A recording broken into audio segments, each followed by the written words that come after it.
Los seres humanos convivimos desde el origen del tiempo, es nuestra naturaleza, nos desarrollamos gracias a que somos parte de un grupo.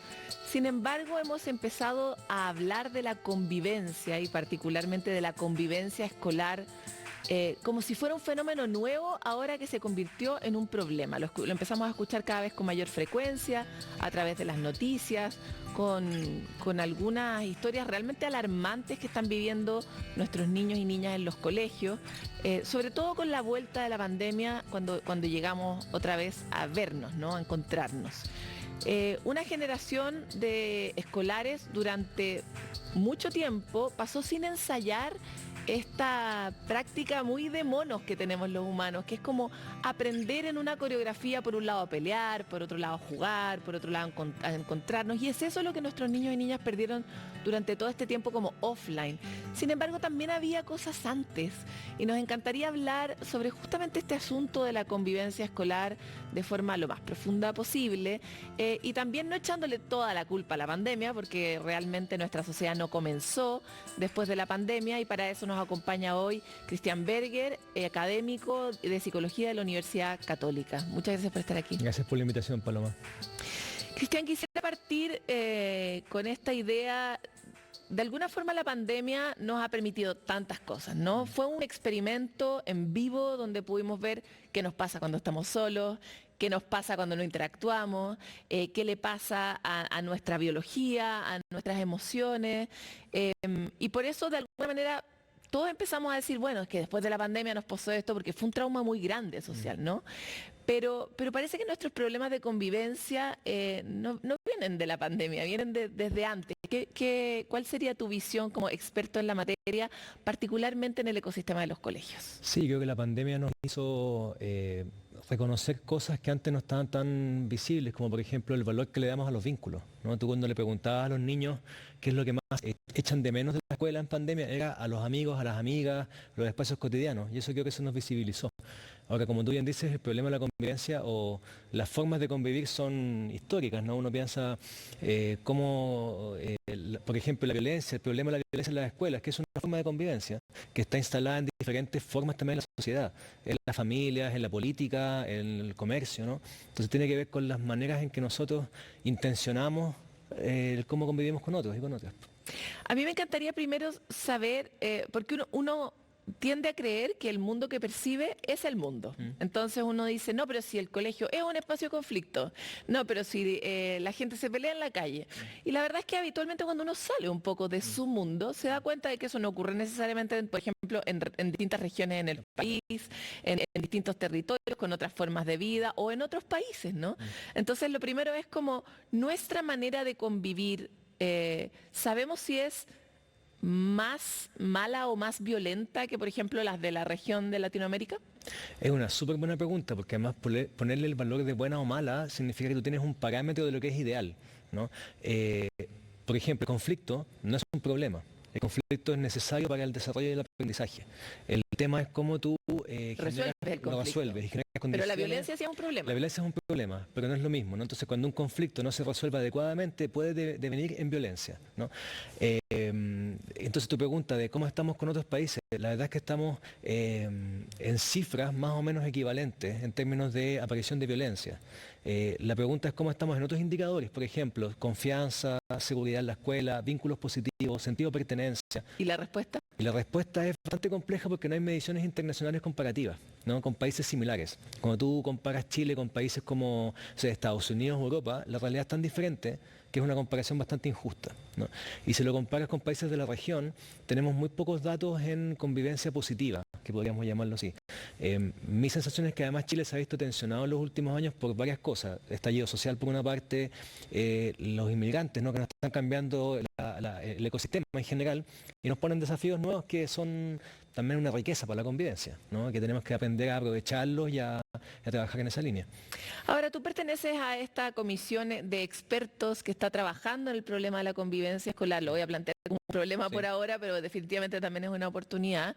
Y en ese sentido, los apoderados, así como mamá de niños que va al colegio, nos encantaría saber en qué consiste este programa y qué efectos uno va a poder ver en el mediano plazo idealmente. Sí, el consejo asesor que tú señalas trabajó durante el 2022, ¿sí? Y dentro de las propuestas que salieron de ese consejo que tomó el Ministerio de Educación es un programa que se llama Convivir se aprende, que es un programa que lo que busca es generar condiciones para una gestión de la convivencia más promocional, ¿no? En positivo. Es decir, no pensar en que la convivencia es un lugar de problemas que hay que resolver, sino que es un lugar de formación de ciudadanas y ciudadanos. Y la pregunta es cómo entonces intencionamos ese espacio escolar como un espacio de formación. Y el trabajo tiene que ver con equipos directivos, con equipos de convivencia escolar, pero también con la familia, también con los estudiantes, en la gestión de lo que podríamos llamar como la comunidad que está en la escuela, ¿no? Muchas veces pensamos que los adultos tienen que hacer todo para que los estudiantes estén bien. Y en la práctica es una comunidad que tiene que conversar para poder generar las condiciones para estar bien todos. ¿Nos puedes contar así como un ejemplo de cómo se interviene a cada una de esas poblaciones? O sea, porque por ejemplo, los papás solemos creer que el problema del colegio es como un problema del colegio un poco, y Sí. uno más bien se relaciona como un poco alegando, como pidiendo, pero poco colaborando. Entonces, ¿qué tenemos que hacer los papás?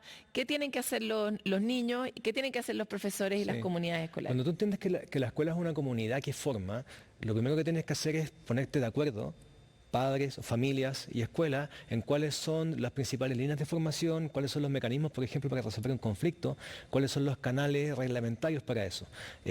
La mirada de un papá o una mamá que viene a quejarse de la escuela es una mirada como de cliente, ¿no? Que está fuera de la escuela. Y lo que tenemos que hacer es ser una comunidad que forma en conjunto. Y eso tiene que ver con la alianza familia-escuela, que se puede intencionar desde las reuniones de apoderados, ¿no? Cómo se intencionan, hasta hitos de ingreso a la escuela, ¿no? Todos los momentos en que tú puedes hacer comunidad. Porque si no estás en una especie de tensión entre dos instituciones que no conversan entre ellas. O sea, los problemas del colegio al final son los mismos que los de la democracia. Hay que ponerse de Exactamente. acuerdo en las reglas que van a regir nuestra convivencia. Tú muy bien lo dices, la escuela forma ciudadanos, ciudadanos que van a ser parte o van a ser la sociedad del futuro, ¿no? Tenemos que pensar de esa manera, no como la escuela como un espacio independiente y desconectado, es un espacio en que se vive la democracia y se vive la convivencia, ¿no? Ahora, desde el punto de vista de la violencia, que es sin duda lo que más nos aterra a todos, ¿cómo se trabaja para resolver o avanzar en reducir la violencia en los colegios cuando la violencia está tan presente, de acuerdo a muchos otros estudios e indicadores, en las casas? Los mismos padres son violentos, Sí. los niños están sometidos a violencia desde muy pequeños y a un sistema que los ve muy poco, y esa sensación, ya lo sabemos, genera mucha rabia, nos genera a los adultos mucha rabia, por supuesto a los niños también.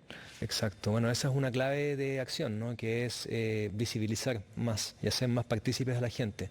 Ahora, también es importante entender cómo conceptualizamos la violencia, ¿no? Porque hay miradas que parten de la idea de que hay personas malas, por así decirlo, ¿no? Y que por tanto son violentas, y de ahí hay que tener sanciones y una mirada muy punitiva, muy de castigo a las personas que hacen malas acciones, ¿no? Otra mirada que es más formativa, que tiene que ver con comprender cuáles son las causas de la violencia. Cuando tú comprendes las causas de la violencia, no pones el énfasis en la sanción a la persona, sino que trabajas con el cambio en las condiciones que permiten que la violencia aparezca, ¿no? Y ahí yo creo que es importante, y lo puedo decir explícitamente, yo no creo en los niños malos, yo creo que los niños generan conductas o viven conductas que les son funcionales dentro del contexto en el cual se desarrollan. De ahí la conclusión lógica es que el cambio no está en los niños, el cambio está en las condiciones que vamos generando, ¿no?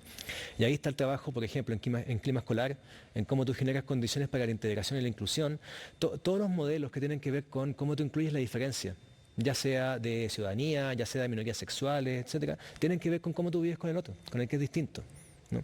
Que es muy diferente a pensar en que hay niños que tú los puedes señalizar con un dedo y decir, ese niño es el problema en este colegio. Ese cambio de lógica tiene que ver con el trabajo en violencia y en convivencia escolar. Ahora, ese cambio de lógica es un cambio lento y que demanda especialistas, Absolutamente. que son dos cosas que no tenemos, ni tiempo ni personas suficientes. Entonces, ¿cómo están hablando ustedes en este grupo de expertos, cómo enfrentar el problema de básicamente falta de recursos en términos muy concretos, ¿no? El tiempo, no hay suficiente tiempo y no hay suficientes personas y especialistas que puedan hacerse cargo de estas transformaciones. Es un desafío importante, ¿no? Yo creo que cuando uno piensa en recursos, uno automáticamente piensa en especialistas que intervengan en estos temas en la escuela. Pero también podríamos pensar que los recursos son la comunidad. Te pongo un ejemplo bien concreto. En una sala de clases en la que tú tienes un conflicto y ese conflicto no se resuelve y escala a una situación de violencia, probablemente el principal recurso son los propios miembros de esa comunidad escolar, de ese curso, que puedan generar un espacio de integración, participación, coherencia que permita resolver los conflictos. Ya, Aquí, pero a esa formación, eso hay que formarlo, de eso ahí hay que, es está, una habilidad que hay que de ahí crear. aparece el rol de los adultos, ¿no? Y tiene que ver no solamente con el profesor, tiene que ver con la mirada de formación de desarrollo personal, cómo tú trabajas en consejo de curso, cómo trabajas en orientación, ¿no? Ahora, pero esto no requiere necesariamente especialistas, expertos en violencia escolar, requiere especialistas que puedan formar estudiantes. Y ahí yo creo que nos entrampamos en pensar en que no tenemos nada que hacer. En la sensación de incompetencia y como de poca capacidad es muy compleja en las escuelas. Y muchos profesores y profesoras se sienten incapaces, siendo que son muy capaces, ¿no? Y que están formados para ello. Entonces ahí el volver a reconocer y a validar esas experiencias es muy importante.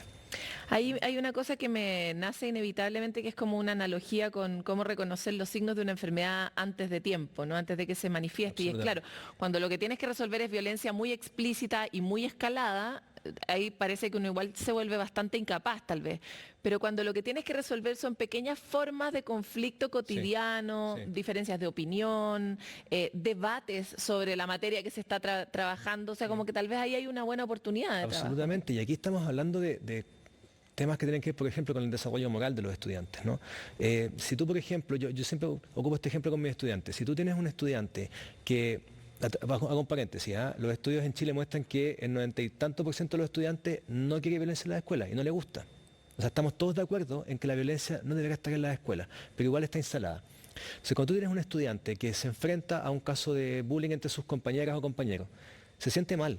Ese estudiante o esa estudiante quiere hacer algo, quiere proteger al niño que lo está pasando mal, pero no sabe cómo. Y si no sabe cómo, se empieza a aislar y alejar. Lo mismo que hacemos los adultos, finalmente, ¿no? Si tú a ese niño le das herramientas concretas, muy sencillas, habla con el profe, júntate con más amigos y acompáñenlos, ¿no? Abre el tema de conversación, le das herramientas muy concretas, ese niño puede efectivamente actuar de manera coherente con lo que él piensa que es adecuado. Pero si no, lo que hacemos es desarmar el entramado social y la comunidad de la escuela, ¿no? Entonces ahí las intervenciones son muy chiquititas y son preventivas y promocionales. Cuando ya el caso estalla, es muy complicada la intervención. Ahora, me encanta lo que haces respecto, el énfasis que haces en la formación moral, porque da la impresión de que la formación moral no ha sido necesariamente prioritaria durante mucho tiempo en el desarrollo. Puede que sea intuitiva, puede que lo hagamos como sin querer queriendo, pero no es algo que uno haya escuchado que la escuela, por ejemplo, desde los 90 en adelante haya tenido como prioridad. Sí. La formación siempre ha tenido mucho énfasis en el resultado y en el éxito, ¿no? Durante muchos años.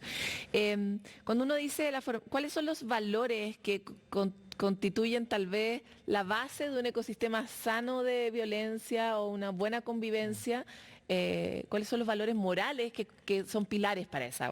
Claro, yo creo que hablar de moral es muy complejo porque te metes en las creencias de las personas, ¿no? Y en los valores que tiene cada familia, cada grupo. Yo cuando pienso en moral pienso en algo muy esencial, que es ciudadanía, es el bien común. Es tan esencial como eso. Cuando tú quieres formar en moral, lo que tienes que lograr es que haya un bien común que esté por sobre el bien individual, ¿no? Y para eso tienes que generar comunidades que puedan discutir sobre cuál es el bien común. Desde ahí esto crece. Y ahí lo que dicen las teorías es que los pilares de esa moralidad, entendida como este bien común, ¿no? Son dos. Uno es la reciprocidad, que es la capacidad de estar en vínculos que sean justos y equitativos.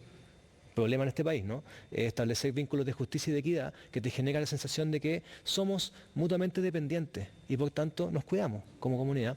Y el segundo es la empatía, que es la capacidad de compadecerse de un otro. Y compadecerse no es esta mirada de tristeza con el otro, es la capacidad de que lo que le pasa al otro te mueva, ¿no? Y te genere ganas de hacer algo coherente para que juntos tengan bienestar. Esos dos elementos, que son la base de cualquier comunidad, de una familia, de un grupo de amigos, ¿no? Hay que llevarlos a la escuela, a una comunidad escolar. Eso es desarrollo moral. No es pensar en el listado de valores, eso lo hace la familia. Estamos hablando aquí de lo esencial, que es bien común. Cristian, te quiero agradecer por esta conversación, es muy ilustrativa y nos lleva a lugares muy esenciales pero muy escasos en la conversación cotidiana. Así que gracias por estar aquí, seguro te invitamos más adelante a ver si los expertos avanzan en sus recomendaciones. Muchas gracias por el espacio. Me encanta la idea de la compasión y entender que la compasión en su origen etimológico no es sentir pena por otro, como bien decía recién Cristian, sino sentir con el otro, aprender a sentir con el otro. Y está relacionado con el concepto de empatía. Es bonito recuperar la compasión como valor central en nuestra sociedad, ¿no? Vamos a cambiar el tema, ustedes saben, radical, porque aquí tenemos muchas cosas interesantes que contar. Y muchos de ustedes probablemente son amantes de los animales.